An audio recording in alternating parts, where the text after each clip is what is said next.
Está recebendo o elenco da peça Caixa 2, que está aqui em Jundiaí para 2 apresentações.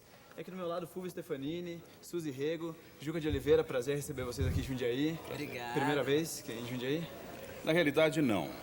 Eu não sei, os meus caríssimos colegas não sei. Mas eu já estive aqui há uns anos atrás fazendo uma peça que se chamava A Feira do Adultério. Foi um grande sucesso, teatro lotado. Aliás, naquela época nós fizemos até num cinema, né? E foi um grande sucesso. Depois disso, eu confesso que não viemos mais para cá. Eu, pelo menos, não vim. Mas os colegas que vêm sempre dizem que aqui é uma praça fantástica, que o público é um público exigente, mas extremamente generoso com os espetáculos e tudo mais. Então, estamos aqui, fazendo essa experiência maravilhosa. É a Suzy, primeira vez? Primeiríssima vez, primeiríssima vez. Até foi bom o Fulvio falar, porque nós viajamos em 93 com o espetáculo Procura-se um Tenor. E bem lembrado, nós não estivemos aqui, né? Não. Então, com certeza é a primeira vez. Com o maior prazer. E Juca também, A primeira vez.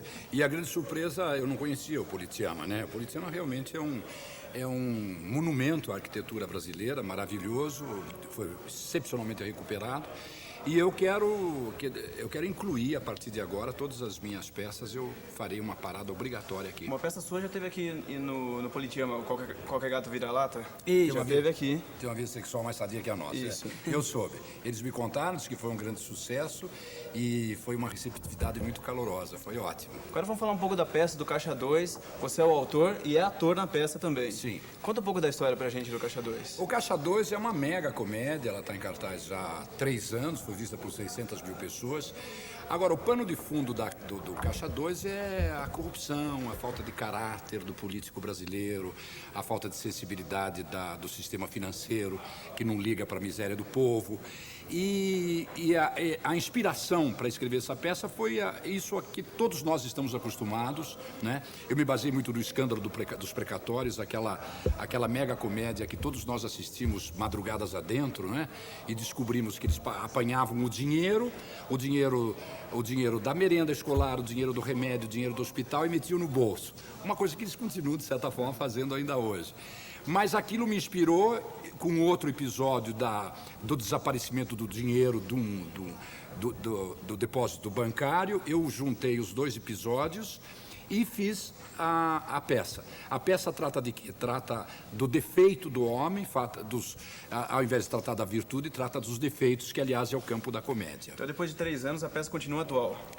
A peça continua atual, nós não atualizamos a peça. Nós não é apenas atualizada? acrescentamos algumas manchetes de jornal. O Fulvio, durante o espetáculo, ele lê essas manchetes. E, às vezes, são manchetes que acontecem mesmo. Quer dizer, nós não modificamos extremamente. Acontece que o material, né, o material sobre a corrupção é tão grande que ela se renova todos os dias. Parece que as pessoas voltam, há pessoas que viram 4, 5, 6 vezes e acham que a peça... Meu Deus, vocês modificaram tanta coisa. Não, apenas algumas manchetes. Exatamente o contrário, a gente não modifica nada. E eu acho que justamente o sucesso do espetáculo é essa coisa de a gente manter o espetáculo, aquele espetáculo que fez sucesso na estreia. É aquele espetáculo que a plateia vibrou com ele, aplaudiu, que a crítica foi extremamente generosa e favorável. Então, esse é o espetáculo que fez um grande sucesso. A única coisa... Ganhamos um como o Juca monte de prêmio. Diversos prêmios. O Fulvio E como o Juca... Não, ganhei o prêmio de melhor ator, a Suzy de atriz, o Juca de autor, tivemos outras indicações, melhor espetáculo, melhor direção, melhor trilha sonora. É um espetáculo muito premiado, né? E esse espetáculo é o espetáculo que faz sucesso. Como o Juca falou, essas pequenas mudanças apenas atualizam até certo ponto. Quer dizer, colocam apenas na ordem do dia, mas o espetáculo é sempre o mesmo. E vocês estão viajando esse ano todo, né? Do ano 2000, vocês estão viajando todo pelo interior de São Paulo. E Como é por que tem capitais também do Brasil. Estivemos em diversas capitais, né, Fulvão? Boa. Estivemos no Sul, estivemos em Porto Alegre, em Florianópolis, estivemos em Belo Horizonte, em Brasília, Curitiba, onde foi Curitiba. Em Brasília foi um sucesso estrondoso, assim. E lá é o cenário, né? Exatamente. Grande parte do foco. A externa da nossa peça é Brasília. Mas a peça se passa em São Paulo. Ela se passa em São Paulo. Ela se passa na Vila Paulista, né? Entre a na Vila Avenida Paulista e o no bairro do Limão. Quer E dizer, os bairro do Limão. personagens? Os personagens da peça. os personagens são o seguinte, são 2 mundos. Aqui, esse cenário aqui onde tem aquela poltrona maravilhosa, essa mesa fantástica, é a presidência do banco. A presidência do Banco Federal, eu sou o presidente do banco, o Cassiano Ricardo, que está lá embaixo, é o meu assessor e ela é a minha secretária e também namorada. E nesse cenário, que é a casa do bancário, é o Fulvio Stefanini, é o Roberto, o bancário, que é casado com a Cláudia Mello e tem como filho o André Garoli, que estão lá embaixo. São dois mundos. Bom, voltando um pouco ao público que vocês viajaram esse ano, tem diferença o público em cada cidade? O público reage de uma maneira diferente? Como é que é o público das cidades, do interior? Ou não tem diferença nenhuma? Eu posso responder? Pode. O que eu... Não, porque já iam... Aí eu já, né, já dei uma segurada, né? Nós ficamos quietos. Nós ficamos quietos. Não, o que acontece é o seguinte, os públicos, eles são muito parecidos. É claro que existem reações um pouco diferentes dependendo da cidade, dependendo de como a notícia chegou até aquela cidade, de como essa questão dos precatórios chegou e até que ponto influiu a opinião e o comportamento daquelas pessoas, etc. Mas é claro que as pessoas têm uma reação muito parecida em todos os lugares, muito parecida mesmo. Porque as pessoas se emocionam, as pessoas se comovem com o espetáculo, as pessoas se indignam com essa situação toda da prepotência, da desonestidade, do personagem que o Juca faz, que de uma certa forma simboliza um tipo de comportamento de pessoas poderosas que se utilizam do dinheiro para massacrar as classes menos favorecidas. Então, eu acho que as pessoas reagem muito a esse tipo de coisa. E acontece uma coisa curiosa também que eu gostaria de registrar. Mesmo aquelas pessoas que tenham, claro, a sensibilidade é fundamental, mas aquelas pessoas que estão um pouco mais céticas com relação à vida e às coisas e ao mundo e às notícias, etc., diante desse espetáculo, elas acabam se dobrando, não é verdade? E encontrando até as próprias raízes, quer dizer, indo de encontro às próprias raízes, porque o ser humano, a gente costuma dizer que o ser humano não deu muito certo. Mas quando você mexe com algumas raízes do ser humano e quando ele pode fazer aflorar os seus verdadeiros sentimentos de solidariedade, de generosidade, de bondade, etc., você percebe que o ser humano era para ter dado certo. E as coisas, o sistema é que corrompe o homem, né? Não sei se eu respondi, mas é isso. Juca, me corrija se eu estiver errado, mas eu li uma vez que você falou que essa peça, na verdade, você não escreve comédia, você escreve sobre as situações. Exato. Exatamente isso. Quer dizer, quando você escreve sobre um homem muito virtuoso, você está no campo da tragédia, né? E quando você escreve sobre um homem defeituoso, você está no campo da comédia. Sempre que você vai discutir um tema sobre a sociedade contemporânea, quando você coloca algumas personagens, essas personagens têm um caráter fraco, um caráter duvidoso, ele é sexista, machista, ele se utiliza do poder para atingir os seus objetivos, né? Ele pisa nas pessoas. Você sempre está no campo da comédia, você está analisando uma pessoa cheia de defeitos. Então, quase nunca eu imagino, meu Deus do céu, agora estou escrevendo, mas acho que vou escrever um drama. Não, eu escrevo sobre a realidade. E como a realidade, ela é muito corrupta, né? A realidade é cheia de defeitos, fica a comédia, porque a comédia é o campo do defeito, não é o campo da virtude.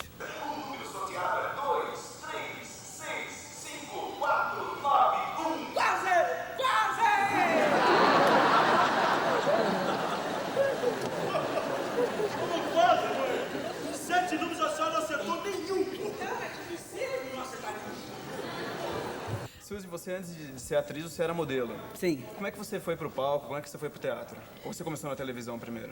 Eu sou cria da televisão. Eu tenho certeza que depois dessa entrevista eu vou bater nos colegas que estão lá atrás ensaiando e falando alto e atrapalhando a nossa entrevista. Mas, na verdade, eu sou filha da televisão. Eu trabalhava como modelo e fazia comerciais de publicidade. Então, um deles chamou a atenção de um diretor da Rede Globo, já falecido Paulo Biratã, Deus o tenha, e eu fui chamada para fazer um teste. E assim comecei numa novela chamada O Salvador da Pátria, do Lauro César Muniz, em 89. E daí, depois dessa novela eu já fiz mais uma outra, Top Model, depois, enfim, eu comecei a fazer televisão direto, até receber o convite do Wolf Maia para fazer a peça A Sauna, que eu fiz em São Paulo, em 91. E da peça Sauna, o mais interessante é que o Dr. Sérgio Dantino, que é advogado e produtor de teatro, esteve lá me assistindo e teve a ousadia de me convidar para trabalhar ao lado dessas coisas lindas que são Fulvio Stefanini e Juca de Oliveira. Imagina, sério. Dirigidos pela... Vocês não me conheciam da televisão alguma coisa. Então foi realmente assim uma ousadia, para mim uma bênção, um presente, poder trabalhar com esses feríssimas, com esses... Foi em Procura-se um Tenor a primeira Foi peça? Procura-se um Tenor e dirigido... Aliás, era um trabalho belíssimo da Suzy. Era a direção da Bibi, que já tinha dirigido a Sauna, não foi? No Rio. No Rio, né? Quem dirigiu em São Paulo foi o Wolf Maia. Ah, o Wolf Maia, tá certo. E eu louca para trabalhar com a Bibi. Ah, tá certo. E aí você foi fez, um presente, porque É. eu não fui dirigida pela Bibi em A Sauna, mas assim fui dirigida pela Bibi em Procura-se um Tenor, ainda ganhei esse plus a mais. O plus a mais. É porque plus a mais é uma brincadeira. Uma redundância. É, não, lógico.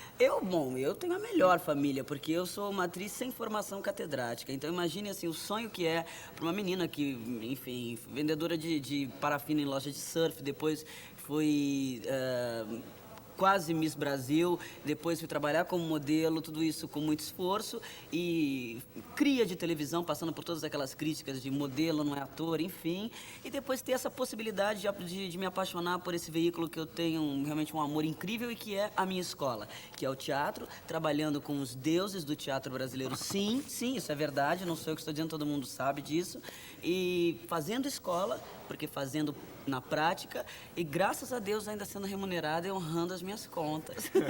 E agora você está fazendo só teatro, né? Por enquanto, Separou um sim. pouco de televisão. Com a nossa viagem, os dias livres eles ficam guardados para divulgação do espetáculo e ou transfer para uma outra cidade. E um pouquinho da nossa vida real também. Você está fazendo bastante comédia, né? Com Procura-se Tenor, no Teatro Caixa 2. Enquanto existirem Jucas de Oliveira, Fulvio Stefanini e pessoas que queiram divertir os outros e quiserem me convidar, eu estarei junto. E Fulvio, você há quanto tempo já é ator? Vou falar em números. Eu sou ator há 44 anos. E Deus abençoe. antes de ser ator, você já teve Você alguma podia ter profissão? dito agora assim, pensei que fosse a sua idade. Mas é a sua idade. Você tem 40. Não, eu comecei cedo, na realidade comecei muito cedo e nunca mais parei. Quer dizer, foi uma coisa assim, foi uma opção mesmo de vida, quer dizer, eu queria ser ator. E, enfim, fui contra alguns obstáculos, contra alguns problemas até de família na época, etc. Mas depois meu pai, por exemplo, que às vezes reclamava muito, você é louco, vai ser ator e tal. Depois ele foi um dos grandes incentivadores da minha carreira. Você também prefere a comédia? Olha, não é uma questão de preferência, não. Eu tenho me dado muito bem na comédia e eu acho que através da comédia você pode fazer coisas muito sérias e dizer coisas muito sérias, verdade. como é o caso de Caixa 2. Claro. Então, não se trata de uma preferência, não. Tem acontecido, eu me dou bem na comédia, enfim. Mas não é uma preferência, não. Em princípio, eu acho que comédia é uma coisa que satisfaz mais a gente pela reação da plateia, porque é uma coisa mais leve, parece que você não fica tão público tá precisando de sobrecarregado comédia. de uma... Merece, o público merece, né? O público merece. Se Então, eu divertir. acho que... Então, sob esse aspecto, eu acho que eu prefiro a comédia. Bom, agora eu queria uma opinião de vocês sobre essas liminares na televisão, da idade, de criança não poder trabalhar. Eu queria saber o que vocês acham disso. Bom, eu tenho a minha posição, uma posição brutalmente clara. A gente sofreu muito, nós viemos da ditadura. Nós pegamos a ditadura e o teatro que nós fazíamos, imagine que eu era do Arena, e nós pegamos o auge da ditadura nesse período, onde nós fazíamos um teatro social muito forte, que era inclusive modelo para toda a América Latina. Fomos golpeados de uma forma totalmente brutal e a gente acabou inclusive tendo... Nós tivemos o trabalho no teatro inviabilizado pela censura. Eu sou absolutamente contra a censura. Eu acho que a censura é um problema de família, é um problema pessoal, é um problema de moralidade pública, é um problema da igreja que faz a sua campanha nas casas, no púlpito. Mas eu acho que jamais o Estado pode exercer censura. Isso que está acontecendo com relação às novelas, isso que nós assistimos, eu acho o fim do mundo. Quer dizer, nós estamos voltando, daqui a pouco vão começar a censurar tudo, os textos serão novamente apresentados a um censor, porque quando você censura, você põe um balizador. Quem é este homem que determina qual é o grau de moralidade pública? Então, eu sou absolutamente contra, eu acho ridículo, eu acho inviabilizar o trabalho das crianças em qualquer lugar absurdo, sobretudo num país onde existe uma miséria, existe delinquência, as ruas são perigosas. Você chegar a isto, eu acho uma tremenda de uma mancada E muita gente começou Agora, criança, olha que coisa curiosa. Evidentemente, eu concordo totalmente com o que o Juca disse. E olha que coisa curiosa. Quando você censura dessa forma, você está censurando a casa das pessoas. Porque a televisão é uma coisa que você liga ou desliga se quiser. Né? Tem até controle remoto. Você faz assim e pronto. Você desliga e pronto. Então, obviamente, depende mesmo da orientação que os pais queiram dar aos filhos.